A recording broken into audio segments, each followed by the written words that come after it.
নমস্কার বন্ধুগণ, আশা করি আপনারা সকলেই খুব ভালো আছেন। দেবযানীস কোজি কর্নারের নতুন একটি ব্লগে আপনাদের সকলকে স্বাগত জানাই। এখন সকালের চা করলাম। ছাদের ওপর ফুল গাছগুলো দেখতে গিয়ে মা লেগে গেছে কাজে, তাই মায়ের জন্য ছাদেই চাটা নিয়ে যাচ্ছি। আমাদের একতলা বাড়ি, কিন্তু ছাদের ওপর জল ছাদটা করা নেই। ফুলের গাছগুলো ছাদের ওপর সব টবেই লাগানো আছে। এবার বৃষ্টির সময়টাতে বা এমনিও যখন গাছে জল দেওয়া হয়, টবের নিচ থেকে মাটি বালি এসব বেরিয়ে জমা হতে থাকে ছাদে। আর সঙ্গে তো গাছের শুকনো ফুল পাতা ঝরে পড়েই, আর এগুলো সময় মতো পরিষ্কার না করতে পারলে ছাদটা নষ্ট হয়ে যাওয়ার একটা সম্ভাবনা থেকেই যায়। সেই জন্য মা যখনই দেখে যে ছাদের ওপর বালি মাটি বা ফুল পাতা জমে আছে, তাও আবার বৃষ্টির সময়, তখন মা আর দেরি না করে সঙ্গে সঙ্গে সেগুলোর পরিষ্কার করতে হাত লাগায়। আসলে সংসার ছোট হোক বা বড়, একার দ্বারাই কখনোই সমস্ত কাজ গুছিয়ে সামলে ওঠা সম্ভব নয়। তাই মা হয়তো এই কথাটা জানে বলেই প্রতিটা পদে আমাকে অনেকটাই হেল্প করে। আগের একটা ভিডিওতে আপনাদের দেখিয়েছিলাম আমার অনেকগুলো ফুল গাছের টব কিন্তু ভেঙে গেছে, যেগুলো যত তাড়াতাড়ি সম্ভব চেঞ্জ করা দরকার। গাছগুলোকে রিপোর্ট করার জন্য যে নতুন টবগুলো এনেছি, যেদিন টবগুলো কিনতে গেছিলাম সেদিনের ভিডিও কিন্তু অলরেডি আপনাদের সাথে শেয়ার করেছি আগের ভিডিওতে। যাই হোক, চলুন এবার নিচে যাওয়া যাক।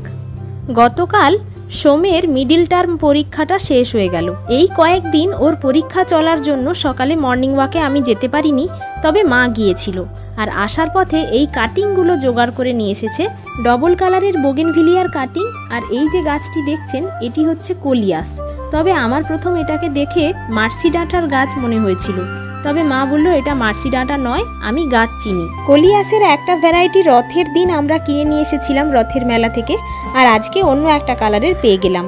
চলুন আপনাদের একটা জিনিস দেখাই। এই যে কলা গাছটি দেখছেন, আমার বেডরুমের জানলা থেকে দেখা যাচ্ছে আমাদের বাড়ির পেছন দিকে। আমার হাজবেন্ড এইবারে বাড়ি আসার পরে এই কলা গাছটি লাগিয়ে দিয়ে গিয়েছিলেন। তবে পাশে একটা ছোট্ট কলা গাছও টুক করে উঠে পড়েছে। অনেক দিন ধরে যখন প্যাচ প্যাচে বৃষ্টি হয়, তখন আমরা জামা কাপড়গুলো না ধুয়ে বালতিতে ভরে রেখে দিই আর ওয়েট করে থাকি কবে একটু রোদ বেরোবে আর আমরা সমস্ত কিছু ধুয়ে নেব। তাই আজ অনেক দিন পর রোদ দেখে আমিও সমস্ত কিছু ধুয়ে নিয়েছি। এখন স্নান সেরে চলে এসেছি পুজোর ঘরে। ঠাকুরের থালা বাসনগুলো ধুয়ে রেখে দিয়েছি। ঘরের পেছন দিকে অপরাজিতার বীজ ফেলেছিলাম, তবে সে অনেক দিন আগের কথা, তারপরে আর আমার কিছুই মনে নেই। তবে পরশুদিন জানলা দিয়ে দেখতে পেলাম অপরাজিতার গাছটা কিন্তু বেশ ভালোই হয়েছে আর অনেকটা বড়ও হয়েছে। এমনিতে প্রতিদিন ছাদ থেকে যা ফুল পাই তাতেই সুন্দর করে পুজো হয়ে যায়, তবে আজকে যেহেতু ফুলের পরিমাণ একটু কম, তাই চলুন একবার দেখি যদি ওই গাছটা থেকে কয়েকটা ফুল পাওয়া যায়। গাছটায় যে ফুল আছে সেটা ওপর থেকে দেখে বোঝাই যাচ্ছিল না, তবে গাছটাকে একটু এদিক ওদিক নাড়াতেই দেখতে পেলাম ফুলগুলো গাছের পাতার নিচে ঢাকা রয়েছে। 5-6টা ফুল পেয়েছি, দেখেছেন? এতগুলো ফুল কিন্তু পাবো বলে ভাবিনি। যাই হোক, চলুন এবার পুজোটা করে নেওয়া যাক। পুজো করতে এসে দেখলাম এই ঘটিটার মধ্যে অনেকগুলো হলুদ ফুল আর আকন্দ ফুল আছে। সকালে মা যখন হাঁটতে গিয়েছিল তখন নিশ্চয়ই এই ফুলগুলো এনেছিল আর কয়েকটা আমার জন্য রেখে দিয়ে গেছে। খুব সুন্দর মিষ্টি একটা গন্ধ আছে এই ফুলগুলোতে। খেয়াল করে দেখেছি যখনই কোনো গন্ধযুক্ত ফুল দিয়ে আমি পুজো করি, ধূপ ধুনোর গন্ধও অতটা পাওয়া যায় না যতটা এই ফুলগুলোর গন্ধ সারাদিন ঠাকুর ঘরের মধ্যে পাওয়া যায়। আমার পুজো পর্বটা শেষ। এখন চলুন ছাদে গিয়ে জামা কাপড়গুলো মেলে দিয়ে আসি। আজকে যতবারই আমি সিঁড়ির কাছে আসছি, মায়ের আনা সেই বোগেনভিলিয়ার ডালগুলো আর ছোট্ট কোলিয়াসের চারাটা বারবারই চোখে পড়ছিল, আর খালি মনে হচ্ছিল যে এক্ষুনি গাছটা লাগিয়ে দিই।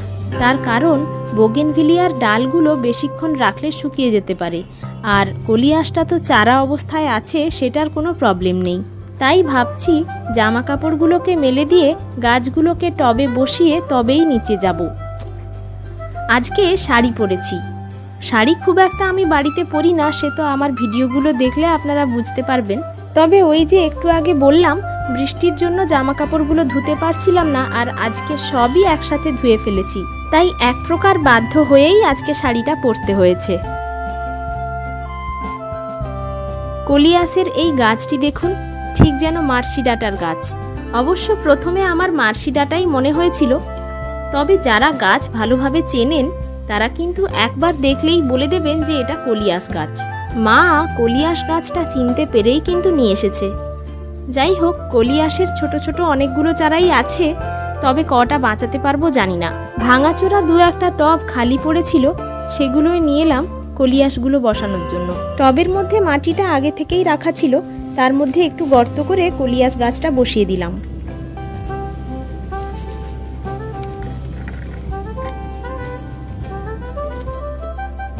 গাছটা বসিয়ে দেওয়ার পরে একটু ফাঞ্জিসাইড জলে গুলে সেই জলটা গাছের মাটিতে দিয়ে দিলাম, আর গাছের ওপর থেকেও ফাঞ্জিসাইড জলটা একটু ছিটিয়ে দিলাম, যাতে করে গাছটা জীবাণুর হাত থেকে রক্ষা পায়।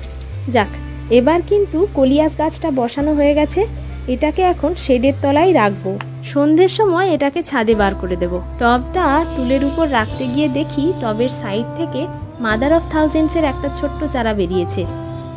বোগেনভিলিয়া বা কাগজ ফুলের গাছগুলো একটু টেরা বাঁকাই হয়, মানে গাছের ডালগুলো। তো একটা ডাল এখানে একটু বাঁকা অবস্থায় ছিল, তবে সেটা কেটে একটু আমি সাইজ করে নিয়েছি। আর ডালগুলোতে যতগুলো পাতা ছিল সব ছিঁড়ে দেব, শুধু একদম উপরে যে দু তিনটে ছোট ছোট পাতা সেগুলো রাখবো।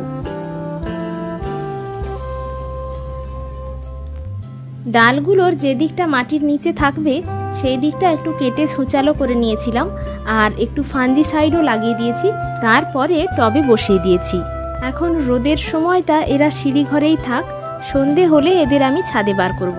এখন চলুন নিচে গিয়ে খাওয়া দাওয়ার কাজটা সেরে নেওয়া যাক। আজকে দুপুরে আমাদের মেনু ছিল জল ঢালা ভাত। ছাদ থেকে নিচে এসে দেখেছিলাম মা আলু ভাজা বসিয়েছিল। সকাল 10টার সময় সোমের জন্য একটু আলু সেদ্ধ ভাত করেছিলাম, সেই ভাতটা অনেকটাই ছিল।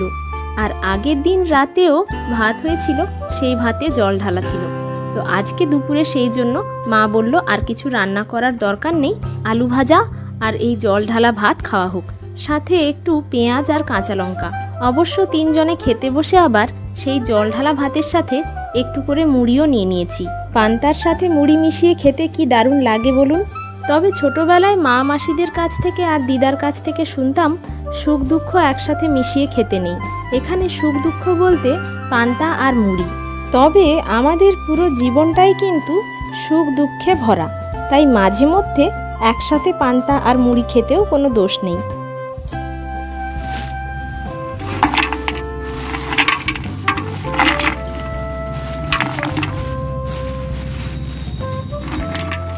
খাওয়া দাওয়া শেষ করে একটু রেস্ট নিতে না নিতেই চলে এসেছি ছাদে। বেলা থাকতে থাকতে কাজগুলো সেরে নেব। সেবার যখন বৃষ্টির সময় অনেকটা ঝড় হয়েছিল, বাতাসে এই টবটা পড়ে গিয়ে ভেঙে গিয়েছিল। এই গাছটা আজকে রিপোর্ট করব। তবে গাছটা অনেকটা বড়ও হয়ে গেছে, আর এত বড় গাছ ছাদে রাখবো না। তাই ভেবেছি গাছটা একদম মাথা থেকে কেটে অনেকটা ছোট করে দেব। গাছ কাটার যে কাঁচিটা আমার কাছে ছিল সেটা অনেকটাই ছোট, আর গাছটা হয়ে গেছে অনেকটাই মোটা। তাই এই কাঁচি দিয়ে গাছটা কাটা আর সম্ভব হলো না। তাই মা বলল তুই জাঁতি দিয়ে গাছটা কেটে দে। আর সেই মতো আমিও জাঁতি দিয়ে গাছটা কাটলাম। তবে জাঁতি দিয়েও সহজে গাছটা কাটা যাচ্ছিল না, অনেকটা বল প্রয়োগ করার পরে শেষে গাছটাকে কাটা গেছে। তবে গাছের যে মাথা থেকে ডালগুলো এইভাবে কেটে ফেলেছি, এই ডালগুলো কিন্তু ফেলে দেব না, এগুলো লাগিয়ে দিলেও গাছ হয়ে যাবে। আর পরে কোনো দিন এই কাটিং থেকে করা গাছগুলো কাউকে না কাউকে গিফট করতে পারবো। আমার পাশের বাড়ির দাদাকেও এই সাদা ফুলের একটা গাছ আমি দিয়েছিলাম। এখন গাছটা দেখে আপনারা নিশ্চয়ই বুঝতে পারছেন গাছের গোড়াটা কতটা পরিমাণ মোটা হয়েছিল, আর গাছের গোড়ায় অনেকটা পরিমাণ আঠালো মাটি ছিল। তো সেই মাটিগুলোকে আস্তে আস্তে সরিয়ে দিয়েছি। যে টবে গাছটা বসাবো সেই টবটা আগে থেকেই রেডি করে রেখেছি। আর মাটিটা এমনি নর্মাল মাটি, যাতে আঠালো না হয়, শুধু একটু তুষ মিশিয়েছি, আর অন্য কোনো কিছুই আমি এতে মেশাইনি। গাছটা টবে বসানোর পরে এবার উপর থেকে যতটা মাটি দরকার আমি এখন সেই মাটিগুলো উপর থেকে দিয়ে দিচ্ছি। আর গাছটা ভালোভাবে বসানো হয়ে যাওয়ার পরে আমি এখানে গাছে জল দিচ্ছি। অবশ্যই তার মধ্যে আমি ফাঞ্জিসাইড মিশিয়েছি।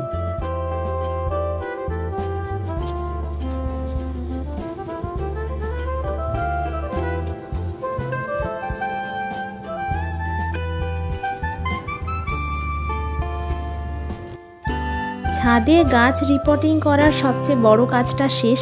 এবার ঠিক যেমনটা আপনাদের বলেছিলাম, বড় গাছটা থেকে যে ডালগুলো পেয়েছি সেগুলোকে একটু কেটে ছেটে পরিষ্কার করে নিচ্ছি। পাতাগুলো বাদ দিয়ে দিচ্ছি, শুধু ওপরের কয়েকটা পাতা ফুল রেখে। এই ডালগুলোকে ভালো করে বেছে নিয়ে কাটিং করে আবারও লাগিয়ে দেব। এরপরে প্লাস্টিকের টবে একটা জবা গাছ রাখা ছিল, সেই প্লাস্টিকের টবটা কিন্তু পুরোপুরি নষ্ট হয়ে গিয়েছিল, তাই সেটাকেও রিপোর্টিং করে নিলাম।